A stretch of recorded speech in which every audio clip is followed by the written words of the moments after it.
নমস্কাৰ আপোনালোকে চাবলৈ আৰম্ভ কৰিছে ৰিপৰ্টাৰ লাইভ অসম আৰু মই অনুপম বৰা হয় মই বৰ্তমান উপস্থিত আছো যোৰহাটৰ সোণাৰী গাঁৱৰ নামঘৰত আৰু মই সোণাৰী গাঁৱৰ নামঘৰত উপস্থিত থকাৰ বিশেষ কাৰণটো হৈছে বিশেষ হেতু কাৰণে হৈছে যে অসমৰ সকলো নামঘৰত দেখিবলৈ পোৱা যায় যে আমি হাতেৰে মাহ প্ৰসাদ ধুওঁ আৰু সেই যেতিয়া মগু ধোৱা হয় বিশিষ্ট উদ্ভাৱক ডক্টৰ উদ্ধৱ ভৰালী আমাৰ লগত বৰ্তমান উপস্থিত আছে পদ্মশ্ৰী তেখেতৰ 181তম যি যন্ত্ৰ আৱিষ্কাৰ কৰিছে সেই যন্ত্ৰটো মই আপোনাক দেখুৱাবলৈ আহিছোঁ কাৰণ কিয়নো যোৰহাটৰ সোণাৰী গাঁৱৰ নামঘৰত তেখেতে উপহাৰ হিচাপে দিছে এভাগী যন্ত্ৰ তেখেতৰ যি 181তম সেই যন্ত্ৰবিধক মই আপোনালোকক দেখুৱাবলৈ লৈছোঁ এতিয়াৰ পৰা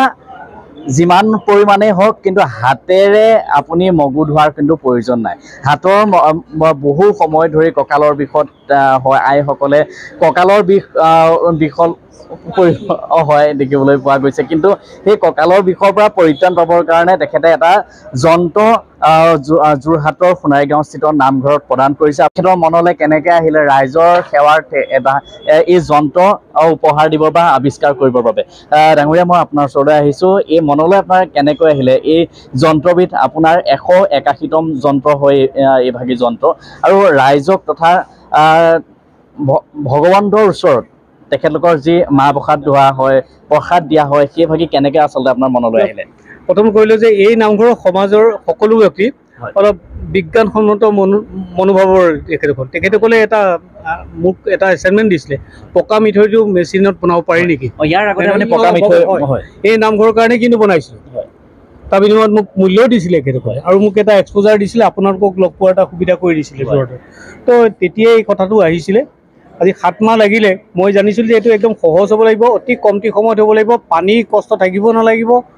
আৰু একদম সহজ মানে ক'ৰবাত মানে গাড়ী এখন সৰু গাড়ী এখনতে ভৰাই নিব পৰা হ'ব লাগিব এনেকুৱা কিছুমান কাৰেণ্ট নালাগে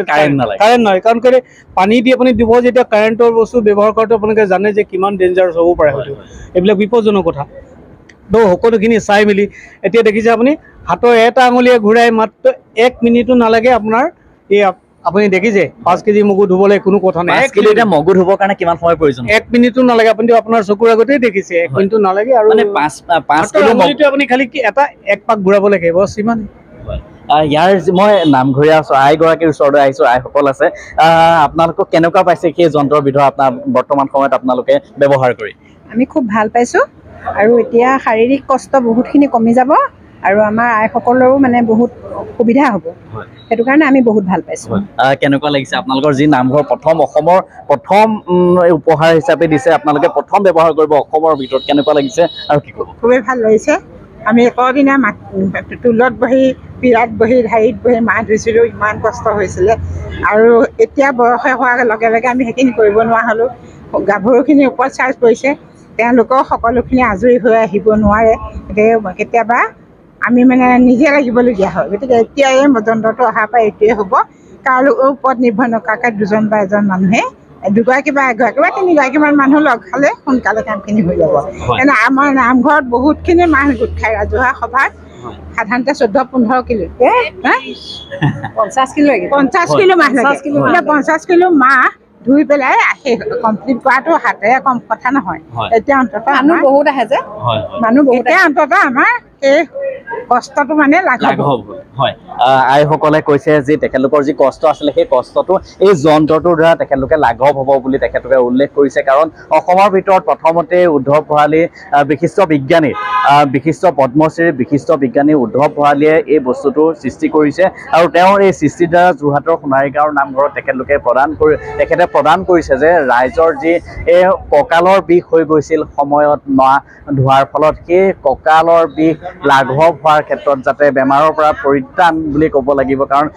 কঁকালৰ বিষৰ পৰা পৰিত্ৰাণ পাবৰ কাৰণে এভাগী যি যন্ত্ৰ আৱিষ্কাৰ কৰিছিলে আপোনালোকেও সেই